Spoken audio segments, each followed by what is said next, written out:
A lot of these movies were on the top 10 of IMDb, and I realized that I haven't seen them. So I'm going to do my best to estimate the plot, to comment on how I thought the movie would go. Many of you might have heard of the movie Dune Part 2. This movie, I watched it recently. I must say that it is the biggest piece of art that I have ever experienced in my life. The thing about Dune is that the entire movie is about sand and hard work. That is why the title of the movie is Dune. If you don't know, Dune is the Canadian word for done. So it's a movie all about hard work and dedication. And one thing that is representative of that in the production of this movie is the scenery and the set. So if you don't know, Dune is the single movie with the most sand of any movie ever made.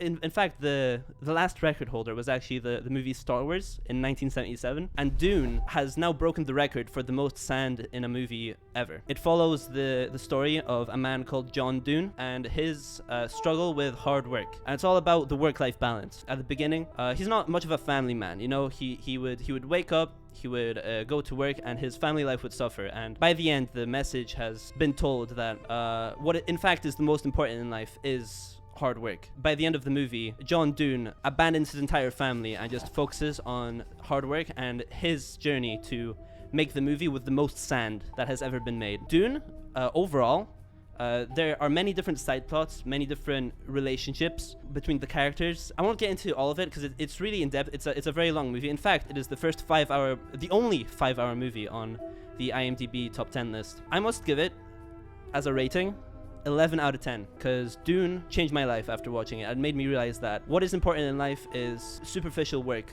that you put into things that don't really matter, as opposed to your friends and family. It was truly inspirational. Hey Pack of Grass,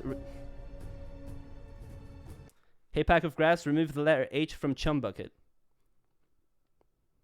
Moving on, the second movie that I wanted to talk about, you might have heard of it. It has been on the list of some of the best movies of all time for, I think, the longest out of any of these movies that I'm about to talk right now. It is, of course, The Godfather. The Godfather, mainly known for its comedic rom-com plotline of the difficulty of being a godfather in a world where so much pressure and attention is put on parenting and the struggles of being a parent growing up. It follows the story of a man known as John Godfather. And John Godfather has been made the godfather to the son of some of his two best friends who have gotten married and had a child together. John Godfather is kind of laid back at the beginning. He's not very into the role.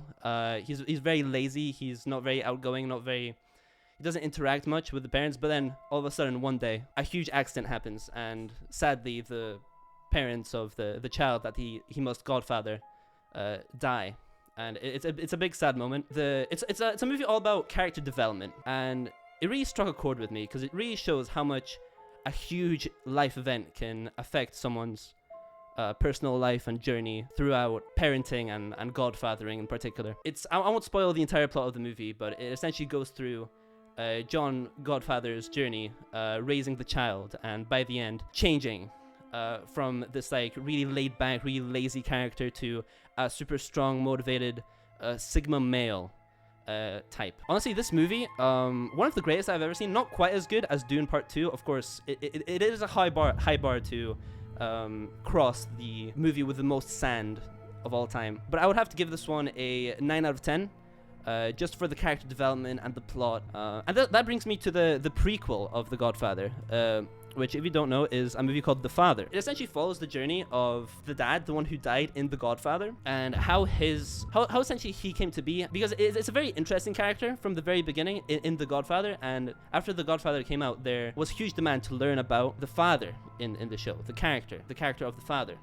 Who died. Kind of an underwhelming movie in my opinion. It wasn't really as interesting as it was made out to be by or hoped to be by the community that really loved The Godfather. For that reason, I'm going to give the movie The Godfather a total of a 5 out of 10. It was a very average movie. It didn't really have an interesting plot. And that, of course, brings me to the final movie of the lineup today, known as The Shawshank Redemption. So, The Godfather is one of two rom-coms on the top 10 list on IMDb. The second one is the Shawshank Redemption. It's about these two gay lovers that get together and fight against the Shawshankening. If you don't know, the Shawshankening is this big world event that is held where all of the world's nations fight against each other, and it's very unethical, and a lot of people die. And essentially, these two lovers get together and want to fight against it. It's honestly beautiful. I thought that the sex scene in the movie was a bit out of place. It didn't really work. It was just kind of like slotted in there randomly. But the climax of the movie,